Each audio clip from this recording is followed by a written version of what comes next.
Salut, coucou, bienvenue sur cette première vidéo que je suis très heureuse de filmer parce que ça fait très longtemps que j'avais en tête de créer une chaîne YouTube, une chaîne sur laquelle je pourrais parler des sujets qui me tiennent à cœur et aussi également parler des livres, de ma passion pour la lecture, de mes découvertes et de mes auteurs préférés. Du coup, pour cette première vidéo, je vais vous présenter mes dernières lectures. Ce sont des lectures que j'ai beaucoup aimées. Donc, je suis très contente de pouvoir partager ça. On y va. Donc, la première lecture, c'est cet essai que je n'ai pas du tout aimé par contre.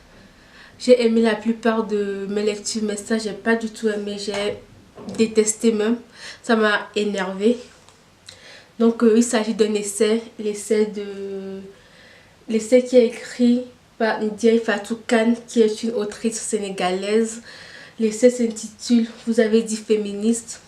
Dans cet essai, Ndiaye Fatou Kane se propose de faire un état des lieux du féminisme et surtout du féminisme africain. Donc ça m'a intéressé parce qu'il n'y a pas beaucoup d'ouvrages sur le féminisme africain. Du coup, je suis tombée dessus à la BU, je l'ai emprunté. Je n'avais déjà entendu parler.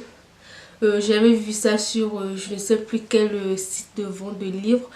Ça m'avait intéressé mais je ne l'avais pas acheté à l'époque. Du coup, vu que je suis tombée dessus à la BU, je l'ai emprunté. Et la déception, ma déception a été très grande. Parce que dans cet essai, l'autrice ne fait aucune analyse critique. Elle n'apporte rien. Elle ne fait que reprendre des théories d'autres féministes. Elle le dit elle-même clairement que pour faire sa démonstration, elle va se baser sur 4 autres autrices. Ok, jusque là tout va bien. Elle s'est basée sur les écrits de Simone de Beauvoir, de Chimamanda Adichie, de Awa Thiam et de Mariam Abba. Donc rien de grave. Mais ce qui est très décevant, c'est qu'elle ne fait que répéter ce que ces autres autrices ont déjà écrit. Si vous aviez déjà lu une de ces 4 autrices, bah vous vous rendez compte qu'elle fait juste un résumé. Moi j'ai déjà lu Chimamanda Adichie et Mariam Abba. Simone de Beauvoir, je l'ai jamais lu, mais j'ai déjà lu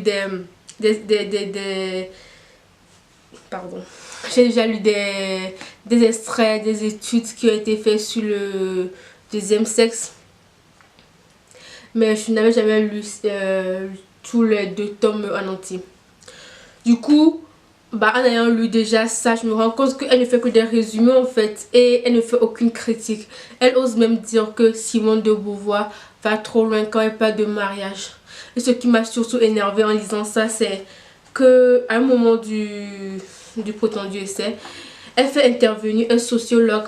Et ce sociologue, il ne fait que répéter que ouais, le féminisme s'est dépassé. Le féminisme n'est plus le terrain des femmes, que finalement tout le monde peut parler de féminisme, ce qui n'est pas faux. Mais en fait il le dit dans le sens où on a eu assez d'avancées, les femmes ont assez de droits maintenant, donc finalement elles n'ont plus besoin de lutter en fait, et qu'elles devraient être plus sympas avec les hommes et elles devraient laisser un peu plus de place aux hommes. Et ça m'a beaucoup énervé, beaucoup irrité, ce blablabla complètement misogyne selon moi, qui n'a rien à faire dans un essai qui se veut féministe en fait. Et c'est vraiment très mauvais l'essai en fait. Et ça coûte 13 € franchement. Gardez vos 13 € pour vous, achetez-vous autre chose avec, allez manger, oui. 13 € c'est le prix d'un plat. Vous pouvez vous faire un petit dîner à 13 € si vous cherchez bien. Donc allez vous faire plaisir, allez au cinéma, mais n'achetez pas ce roman, surtout pas, ou achetez notre livre. Cet essai, surtout pas, l'achetez pas. Donc voilà. Ensuite, j'ai également lu un autre essai. C'est La prochaine fois le feu de James Baldwin, que j'ai beaucoup aimé. Du coup, je pense que je vais faire une vidéo uniquement dédiée à La prochaine fois le feu, parce que il y a beaucoup de choses que j'ai envie de dire dessus et j'ai pas envie de le dire rapidement ici. Je préfère faire une vidéo dédiée parce que je pense que c'est un essai qui mérite une vidéo dédiée en fait. Mais en gros, dans cet essai, l'essai est divisé en deux parties. C'est préfacé par Christian Taubira. Et dans cet essai, il y a une première partie qui est une lettre qui est destinée à son neveu, qui s'appelle également James. Et c'est la lettre, elle fait quelques pages, mais je pense que c'est ma partie préférée de tout l'essai en fait. Parce que dans cette partie, James Baldwin prévient son neveu. Il lui dit: oui, dans cette société tu vas être catégorisé comme noir et les gens vont te vouloir t'enfermer dans ce rôle de noir. Les blancs vont attendre de toi que tu performes le fait que tu es noir. Ils vont vouloir que les préjugés qu'ils ont sur toi, sur ta communauté, sur ta race, que tu remplis ce préjugé en fait, que tu corresponds, que tu coches leur petit bingo si je veux, de ce à quoi doit ressembler à un noir. Mais le prévient, lui dit: ne t'enferme pas dans ça, ne t'enferme pas dans ce carcan, ne te pense pas inférieur aux blancs. Et c'est vraiment très intéressant, c'est quelques pages mais ça m'a beaucoup touché. J'ai surligné beaucoup de passages. Ensuite, la seconde partie, c'est une partie plus autobiographique où James Baldwin revient sur son adolescence, sur sa pratique de la religion. Durant son adolescence, il a été très religieux. Il était même prédicateur parce que son père était pasteur. Du coup, bon, c'était son beau-père, mais bon, c'est lui qui l'a élevé, qui était pasteur. Du coup, après, James Baldwin a été prédicateur avant de rejeter la religion. Du coup, il parle de sa relation avec la religion. Il parle également de sa vie militante aux États-Unis. Il raconte sa rencontre avec Elijah Muhammad, le dirigeant, le président de Nation of Islam. Il parle de Malcolm X. Il parle de beaucoup de choses. Du coup, il parle de la place des Afro-Américains aux États-Unis. Il prévient que si les blancs américains, les noirs américains ne trouvent pas un terrain d'attente, ça risque de dégénérer quoi.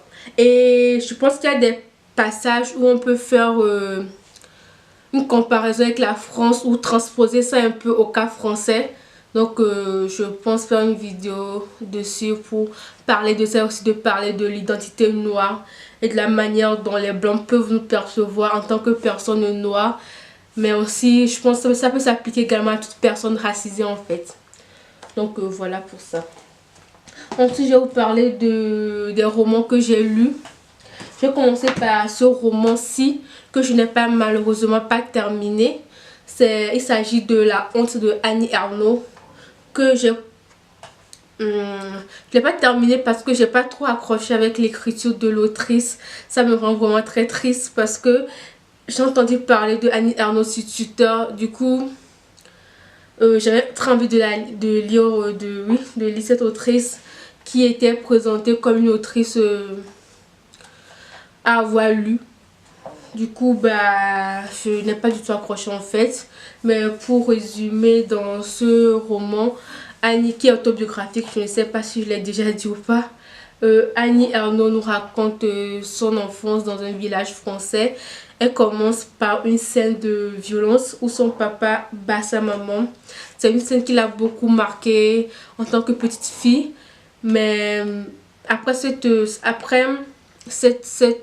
épisode violent, ses parents n'en ont plus jamais reparlé et ça ne s'est plus jamais reproduit. Du coup, ce qui m'a aussi un peu... Ce que j'ai regretté en fait, c'est le fait que... après cet événement, dans le roman, elle n'en parle plus en fait. Elle me décrit le café, le village et tout.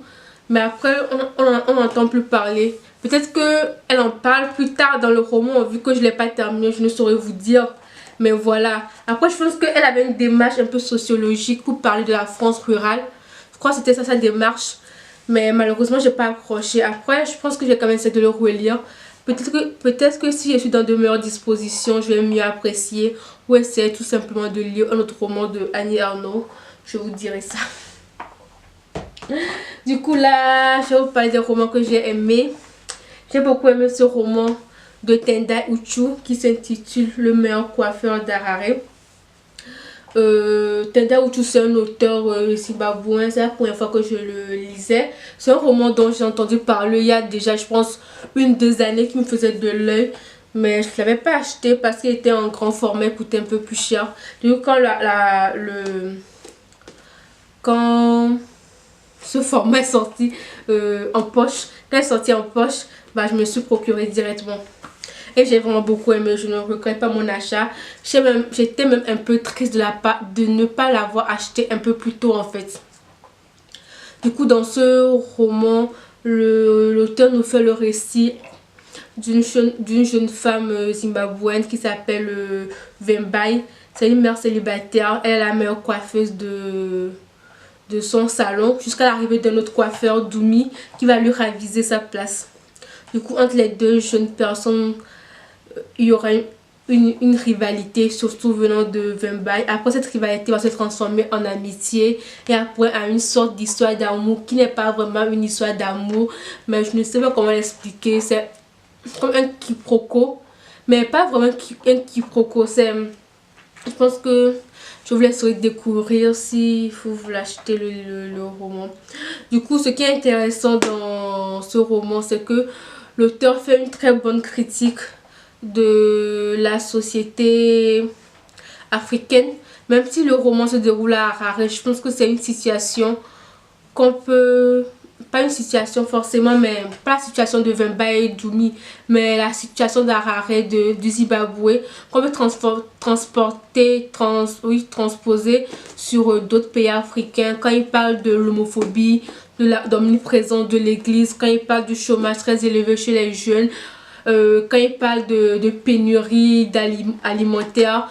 Ensuite, j'ai lu 2 autres romans aussi que j'ai trop aimé. Ces deux-là. Bon, je vais commencer par celui-ci que j'ai adoré. Je l'ai adoré, genre je l'ai lu aussi en 2 jours. Waouh, c'est un roman très très bien écrit, c'est magnifique. C'est un mélange de genre, d'essais, de poésie, de récits autobiographiques. Franchement, magnifique. Lisez-le quoi. J'ai envie de vous dire, allez l'acheter, allez vous le procurer là tout de suite et lisez-le. C'est vraiment un bijou ce récit autobiographique. Du coup, ça s'intitule Mars et la poupée. C'est écrit par Mariam Majidi qui est une autrice franco-iranienne. Du coup, dans ce roman, elle s'inspire de son vécu, du vécu de ses parents, de leur migration depuis l'Iran jusqu'à Paris, de leur aménagement dans ce petit studio du 15e arrondissement, de sa rencontre avec la langue française, de son refus de s'approprier cette nouvelle langue, du manque de l'Iran, de la découverte du fromage français, de la découverte de la gastronomie française, du rejet de cette gastronomie, après de l'amour qu'elle a eu pour ce pays, mais aussi de l'exotisation dont elle a été victime, du racisme auquel elle a dû faire face. Elle parle également de la difficulté pour ses parents d'immigrer, de la destruction des rêves de sa mère. Franchement, il y a beaucoup de thèmes qui sont abordés. Bon, après ça tourne autour de l'identité, mais c'est vachement bien écrit, c'est magnifiquement écrit et c'est très très touchant. Du coup, achetez-le si vous pouvez. Ensuite, j'ai lu également Les bouts de boîte de Dieu de Ousmane Sembène. Ousmane Sembène, c'est un auteur sénégalais qui pour moi est un auteur majeur de la littérature africaine, de la littérature ouest africaine, et qui a également contribué énormément au cinéma ouest africain.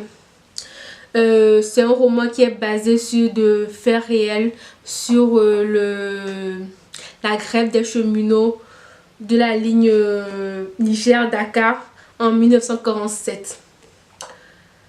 Ousmane Sembène raconte la grève, il raconte les violences physiques que les cheminots ont subies. Il y a des violences vraiment, il y a des passages vraiment très violents de torture, de fusillade qui sont vraiment très violents quoi. Je vous préviens au cas où vous le lisez que moi m'ont beaucoup, beaucoup touché. Ensuite, ce qui est intéressant dans ce roman, que je considère comme un roman féministe, c'est parce que, et puis c'est avéré dans les faits, hein, c'est la réalité qu'il écrit en fait.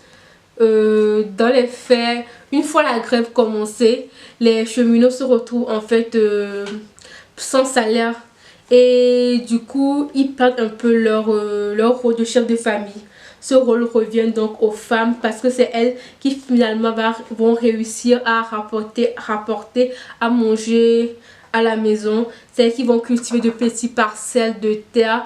C'est elles qui vont également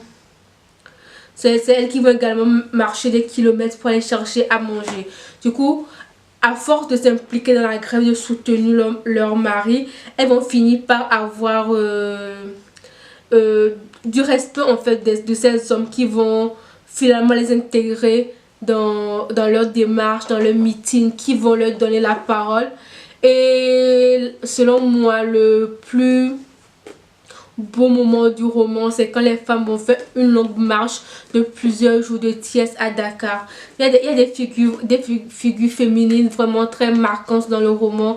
Des femmes qui sont prêtes à aller en prison pour pouvoir nourrir leur famille et pouvoir ainsi permettre aux hommes de continuer à gréver en fait, à faire la grève en fait. Du coup, voilà, après ce que je voulais rajouter c'est que ce n'est pas abordé dans le roman, mais cette grève a constitué les prémices des luttes pour les indépendances en fait. Et ils ont également eu beaucoup de soutien venant d'autres pays, d'autres grévistes, d'autres cheminots. Ils ont eu le soutien du Dahomey, de la Guinée et même de la CGT française. En tout cas, cette grève a beaucoup renforcé Léopold Sédar Senghor qui va devenir plus tard le premier président sénégalais. Du coup, voilà pour mes lectures du mois de mars. Et ouais, mars.